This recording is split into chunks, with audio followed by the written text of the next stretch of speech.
அன்பு மக்களே, எல்லோரும் எப்படி இருக்கீங்க? நல்லா இருப்பீங்கன்னு நம்புகிறேன். நாங்கள் ரொம்ப அருமையாக இருக்கோம். இது உங்கள் கோ இந்தியா க்ரீன் சேனல். நான் உங்கள் தீப். இன்றைக்கி நான் உட்காந்துட்டு இருக்கிற இடம் பார்த்திங்கன்னா ஒரு அழகான இடம். இது நிறைய சினிமாக்களில் நீங்கள் பார்த்துருக்கக்கூடும்.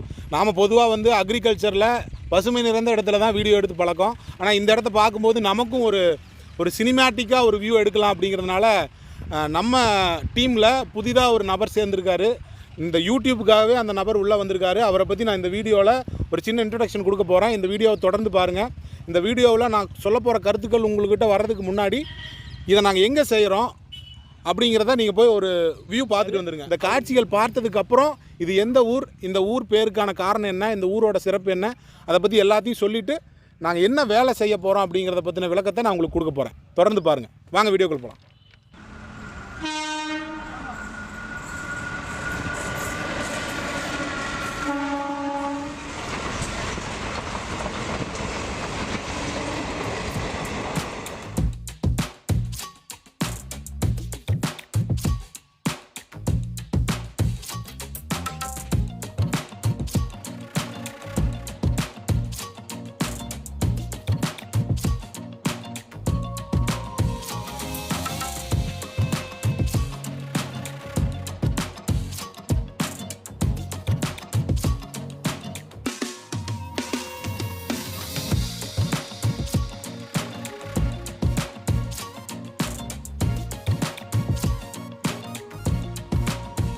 இந்த காட்சிகளில் நீங்கள் பார்க்கக்கூடிய பகுதி தமிழகத்தோட தென்னிந்தியாவிலேயே மாம்பழ நகரம்னு அழைக்கப்படக்கூடிய கிருஷ்ணகிரிக்கு அருகாமையில் இருக்கக்கூடிய தருமபுரி மாவட்டத்தில் இருக்கிற ஒரு பகுதி.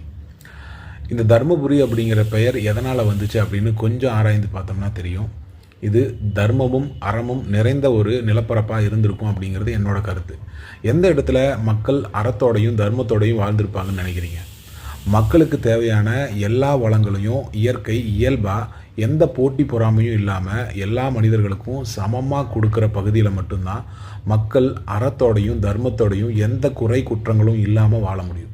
அப்படி மக்கள் வாழ்ந்ததால தான் இந்த பகுதிக்கு தர்மபுரி அப்படிங்கிற பெயரை கொடுத்துருக்காங்க. இந்த பெயர் காரணத்துக்கு ஒருவேளை வேறு ஏதாவது காரணங்கள் உங்களுக்கு தெரிஞ்சிருந்தால் இந்த வீடியோவோட கமெண்ட்டில் சொல்லுங்கள். இந்த பகுதியில் இப்போ நம்ம செஞ்சுக்கிட்டு இருக்கிற வேலை என்னன்னு நான் சொல்லிடுறேன்.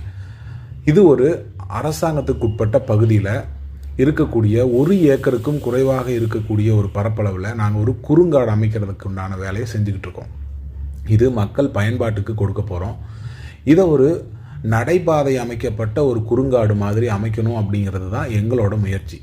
இதோட பரப்பளவு எவ்வளோன்னு பார்த்தீங்கன்னா 1 ஏக்கருக்கும் குறைவான பரப்பளவில் இருக்குது. ஆனாலும் சிறப்பான நடவு முறையை பயன்படுத்தி இங்கே நாங்கள் 4500லேருந்து 5000 மரக்கன்றுகளை வேறு வேறு வகையான மரக்கன்றுகளை நடுறதுக்கான திட்டம் வகுத்து அதற்கான வேலையை துவங்கியிருக்கோம்.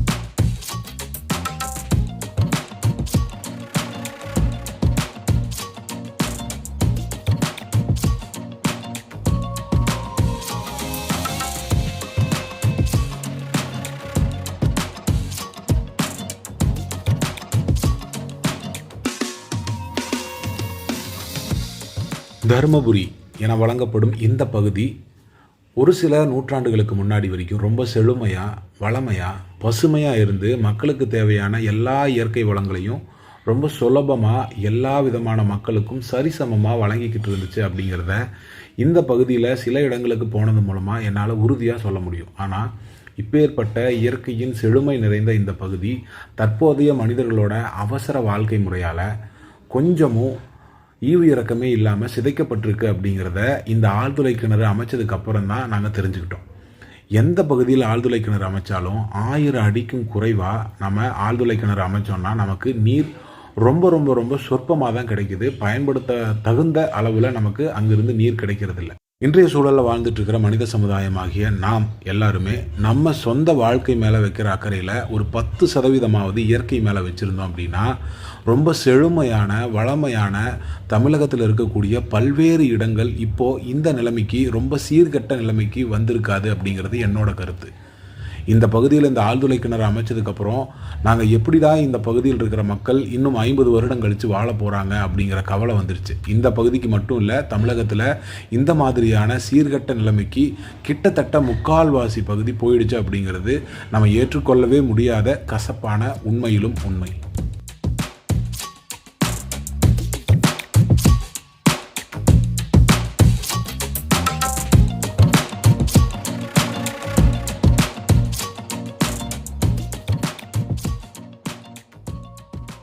இப்போ வாழ்ந்துட்டுருக்கிற இன்றைய தலைமுறையினருக்கு முன்னாடி ஒரு 2 தலைமுறை மக்கள் இந்த நிலப்பகுதியை எந்தவித விழிப்புணர்வுமே இல்லாமல் காப்பாற்றாமல் விட்டுட்டாங்க.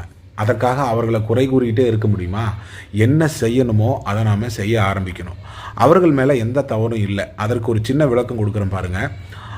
நமக்கு முன்னாடி வாழ்ந்த 2 தலைமுறையினருக்கும் முன்னாடி இருந்த பாட்டனும் பூட்டனும் இவர்களுக்கு இந்த இயற்கை வளங்களை இப்படி தான் பாதுகாக்கணும்னு சொல்லி கொடுக்கவே இல்லை. காரணம் என்னென்னா, சொல்லி கொடுக்க வேண்டிய அவசியம் இல்லைன்னு அவங்க நினச்சிட்டாங்களோ என்னமோ. அதாவது வீசுகிற காற்றில் பறந்து வர இலை போல் ரொம்ப இயல்பாக இருக்கக்கூடிய காரியங்களை நாம் எதுக்கு இவங்களுக்கு ஒரு விழிப்புணர்வுங்கிற பேரில் கற்றுக் கொடுக்கணும்னு விட்டதோட விளைவு அவர்களுக்கு இந்த இயற்கை வளங்கள் அழிஞ்சு போகுதுன்னு தெரியாமையே அவங்க வாழ்க்கையை வாழ்ந்து முடிச்சிருக்காங்க. ஆனால் இப்போது நமக்கு இது தெரிய வந்ததுக்கு பின்னாடி இதை நாம் அப்படியே விட்டுட்டு போக முடியாது. அதற்கான சின்ன முயற்சி தான் நாங்கள் அமைக்க போகிற இந்த குறுங்காடு.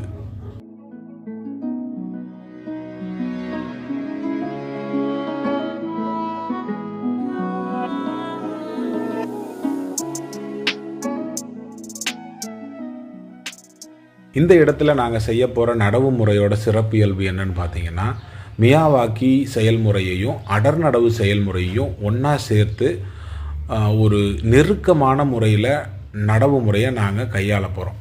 இந்த நடவு முறை செய்கிறதால இங்கே நமக்கு கிடைத்திருக்கிற ரொம்ப குறைந்த அளவான நீர்லேயே இந்த மரங்களையெல்லாம் நம்மளால் வளர்த்தெடுக்க முடியும். அது மட்டும் இல்லாமல் நாங்கள் இந்த 5000 மரங்கள்லேயும் சில சிறப்பான வகைப்பாடு இருக்கக்கூடிய மரங்களை தான் தேர்ந்தெடுத்திருக்கோம். அது நம்ம நிலத்துக்கே உரித்தான மண்ணின் மரங்களான இலுப்பை, புங்கை, கிட்டத்தட்ட வாய்ப்பு இருந்துச்சுன்னா சில வகையான மூங்கில்களை கூட நடவு செய்யலாம் அப்படிங்கிற சிந்தனையில் நாங்கள் திட்டம் தீட்டி செயல்பாட்டில் இறங்கியிருக்கோம்.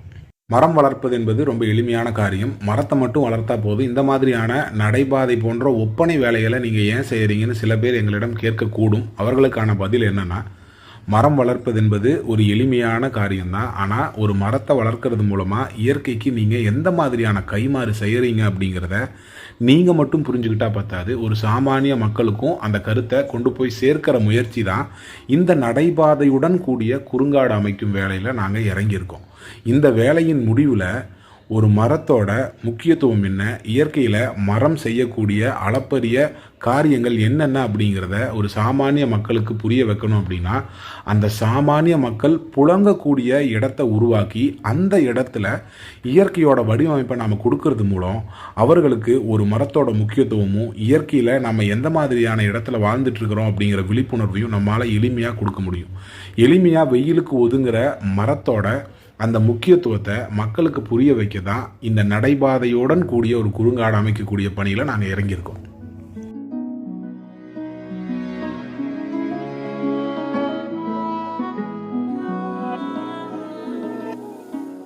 இந்த திட்டத்தை இன்னும் கொஞ்சம் எளிமையாக சொல்லணும்னா, நோய்வாய்ப்பட்டிருக்கிற ஒரு மனிதனுக்கு மருந்தை தேனில் குழைத்து கொடுப்பது போல குறுங்காடு அமைக்கும் போது அந்த குறுங்காடை சுற்றி இந்த மாதிரி நடைபாதைகள் அமைக்கிறது மூலமாக இந்த பகுதி மக்கள் அந்த நடைபாதையில் வலம் வரும்போது இந்த மரங்களோட அமைப்பையும் மரங்கள் இயற்கைக்கு செய்யக்கூடிய பேரன்பையும் அவங்க புரிஞ்சுக்கிறதுக்கு நிறைய வாய்ப்புண்டு. அப்போ தான் நீங்கள் ரொம்ப எளிமையாக பொது மனிதர்களை இந்த மாதிரியான செயல்பாட்டுக்குள்ளே கொண்டு வர முடியும்.